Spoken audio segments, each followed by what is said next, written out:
Hi, this is James Lennis, James the Wine Guy here at the San Francisco Old Mint, and it's a wine tasting. This is called Romancing the Rhones. And for me, it's a really beautiful place to come visit and experience. Great venue, historical significance, and when you see what this place looks like, the old brass doors, and to taste through and experience what this very beautiful architecture inside and outside does.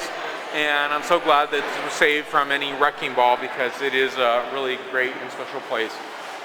Enjoying all the U.S. varietal expressions of Rhone and tasting, well, I should say Rhone varietal expressions based in California and Oregon, and really enjoying this experience. And first of all, gorgeous venue. Tasting through, again, so many expressions and artistic experiences of so many winemakers. Glad to be here, enjoy this experience, and I'm going to write all these wines up. For more wine reviews, please go to jamesthewineguy.com. Please subscribe to my videos on YouTube, Facebook, Twitter, Vimeo, Google+, Pinterest. Salud.